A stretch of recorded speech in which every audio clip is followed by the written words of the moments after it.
Hello, and thanks for joining me. In recent years, William Lane Craig has presented what I think is actually a very helpful model for understanding what Christian apologetic arguments are trying to do.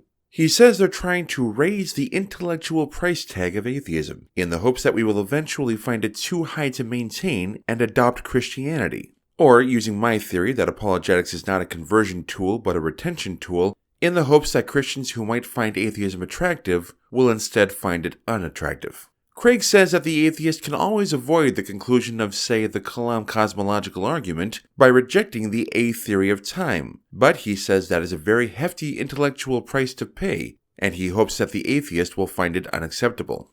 He's wrong about that, by the way. Most professional philosophers reject the A theory of time, and in fact we have scientific evidence against it in the form of the theory of relativity. In fact, the price of accepting the A theory of time is to reject Einstein's relativity and to accept something which, in order to blunt the absurdity, Craig calls an interpretation of general relativity, but what it really is a variation of ether theory. Yes, ether theory from the 19th century, which is an outlandish price to pay, I think. And this is why we should actually be grateful to Dr. Craig. He has given us a good way to think about arguments both for and against the existence of God. When I first presented a series on the argument from evil, this was more than a decade ago before I rebooted my channel, I looked at it in terms of trying to make atheism more probable than theism on the evidence of evil. And that's still a good way to look at it. But we can also frame it in Dr. Craig's terms. One can always escape the conclusion of the argument by embracing either a theodicy or skeptical theism. The purpose in defending the argument from evil is to make the intellectual price tag of these approaches as high as possible, ideally to make them so high that they will consider rejecting Dr. Craig's premise that the inner witness of the Holy Spirit is a defeater for all intellectual arguments. You can ignore the intellectual price tag of Christianity, he seems to be saying, because the Holy Spirit will foot the bill. Or something. The analogy can only be stretched so far. But that idea itself, that what you perceive as the witness of the Holy Spirit defeats all intellectual arguments against God, itself has an awfully high price tag. Especially, and I think this is critical, when you have not already paid it. The same goes with Craig's belief that all intellectual doubts of the Christian belief are, literally, the result of the influence of Satan and his minions. See the Non-Alchemist's recent video on this topic. It's positively frightening. Folks, this is the most popular, most admired Christian apologist in modern history, and what is he telling you to believe? Ether theory, closed-mindedness, Satan and his minions. I almost don't even have to present the argument from evil. The intellectual price tag of Craig's version of Christianity is so high that, to the outsider looking in, it's a non-starter. Nonetheless, it was inevitable that we were going to get around to this.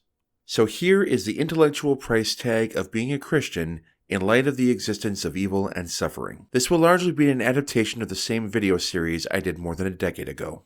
In what follows, I will be using William Rowe's argument from evil. He is perhaps the best-known advocate of the evidential form of this argument, and the literature concerning his versions of the argument on both sides is extensive. He actually did 3 versions of the argument. The first one was a little bit underwhelming, and the third one, which took a Bayesian approach, was honestly kind of a dumpster fire. So this is his second version of the argument from evil from the late 1980s. We'll start with a few definitions. God is the God of evangelical Christianity, all-powerful, all-knowing, all-loving, desiring that humans have a relationship with him, and so forth. And then we're going to define 2 particular instances of evil. This argument doesn't address all evil, or even all apparently gratuitous evil, but just 2 particular instances of it, in order to clarify the issues at stake in this discussion. We'll call them E1 and E2. E1. Lightning strikes a tree in a forest, causing a forest fire. A fawn is caught in this fire and suffers intense agony for an extended period of time before finally dying. This has certainly happened quite a number of times in the world's history. E2. A 5-year-old girl is, by her mother's boyfriend, severely beaten, raped, and strangled to death. This is drawn from an actual incident in Flint, Michigan in 1986, but again, something like it has certainly happened quite a number of times. The argument itself consists of 3 propositions. Now, it's very important to understand that this is not a syllogism. It's not something where the conclusion follows from combining the 2 premises. Rather, the second proposition follows from the first, and the third follows from the second. Also, this is not a deductive argument, but an inductive argument. The propositions do not necessarily follow from the previous propositions, but are made more likely by them. Here we go. Premise P. No good state of affairs that we know of is such that God, by bringing it about, is justified in permitting E1 and E2. Therefore, premise Q, no good state of affairs is such that God, by bringing it about, is justified in permitting E1 and E2. Therefore, premise R, God does not exist. The inference from Q to R should be self-evident. If Q is true and God exists, then God would not have permitted E1 and E2.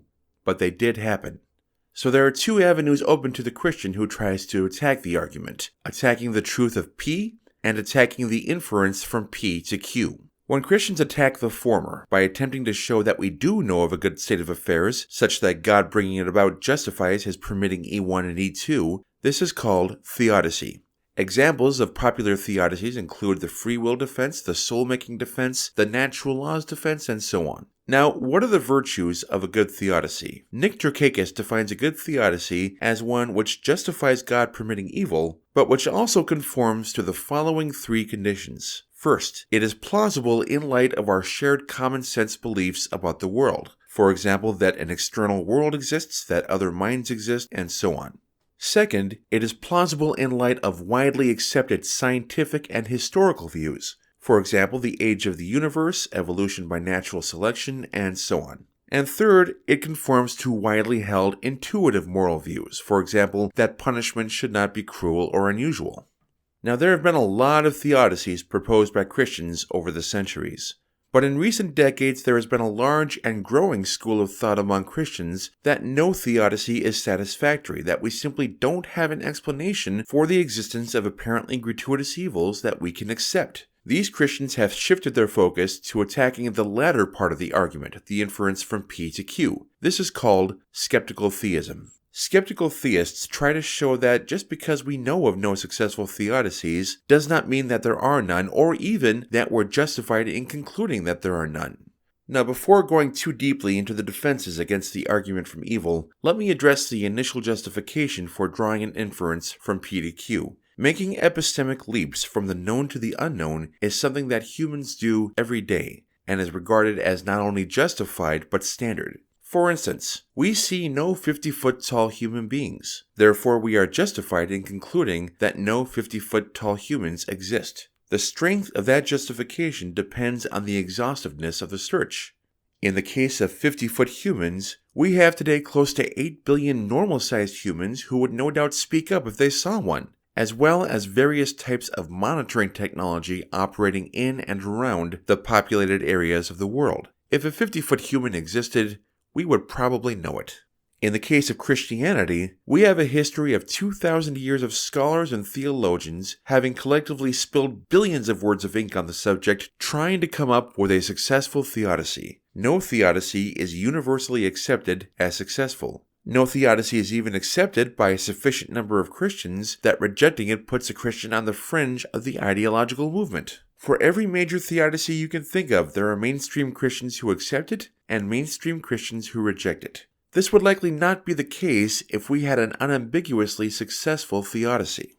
The basic principle of induction is used by humans all the time. To argue against its use in the argument from evil is, in Rowe's words, simply to encourage radical skepticism concerning inductive reasoning in general.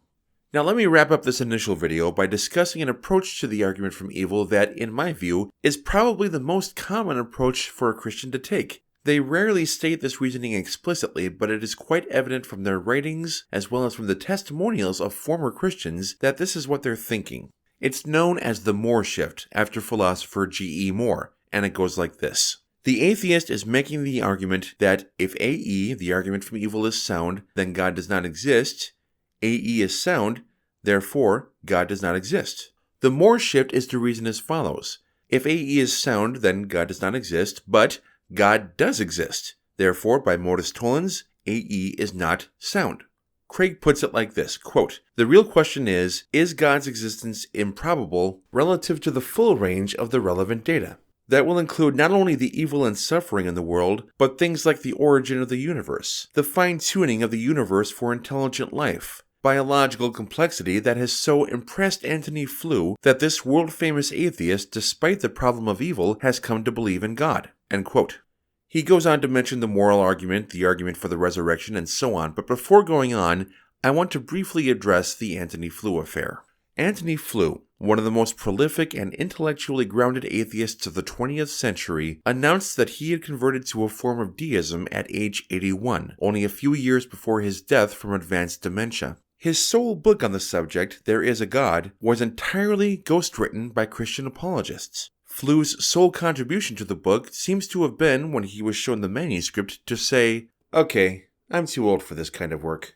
Upon being interviewed after the book's publication, he was unable to discuss or remember many of the names, events, and basic ideas brought up in the book. So it does not appear that this was a case of an intellectually grounded atheist becoming an equally intellectually grounded non-atheist. Rather, in a situation similar to that of Harper Lee, author of To Kill a Mockingbird, this seems to be a case of certain Christian apologists showing their willingness to commit elder abuse. As for the design argument, which Craig mentions as being persuasive to Flew, it has been debunked in a great many sources, including, if I'm not mistaken, from Flew's own writings from the prime of his career, when his mental abilities were far from questionable. Returning to the Moore shift, every argument for and against the existence of God carries with it something that Jordan Sobel calls a framework assumption. The assumption is, we have no reason to believe that God exists, nor, aside from the present argument, do we have reason to believe that God does not exist. That's the framework assumption for an argument against the existence of God. For an argument for the existence of God, it's reversed. This assumption allows us to evaluate the strength of an argument on its own terms. But if the theist will not grant the framework assumption when discussing the argument from evil, then the atheist need not grant the framework assumption when discussing, say, the argument from fine-tuning. We are free to say, if the fine-tuning argument is sound, then God exists, but God doesn't exist, so the fine-tuning argument is unsound. This is a recipe for driving a discussion off a cliff, which seems to be what a great many apologists intend. Another problem with the Moore shift is that it only works if the grounds for independently accepting God's existence on the evidence are significantly greater than the grounds for accepting the argument from evil. And this is where the theist will again invoke the arguments for the existence of God. But here's the thing. Even if successful, almost none of the arguments for God even attempt to show the existence of a God who is all-loving. The Kalam, you don't need to be all-loving to create the universe. Fine-tuning, you don't need to be all-loving to design the universe. Morals? Well, maybe you have to be all-good to provide morals, but you don't have to be all-loving. Even the resurrection argument is perfectly compatible with a God who is not all-loving, who just really liked that guy Jesus. To get from actual evidence to an all-loving God, you must appeal to dogma. Whereas the argument from evil provides evidence specifically against an all-loving God. So the Moore shift doesn't work with the argument from evil. This video is the first in a series. In videos to come, I will be discussing the most widely used theodicies among Christian apologists, as well as the skeptical theist response, and I will show why they fail to convincingly defend God from the argument from evil. If you're watching this in the future and you have an objection to the argument I've just presented, you can probably find it in this playlist.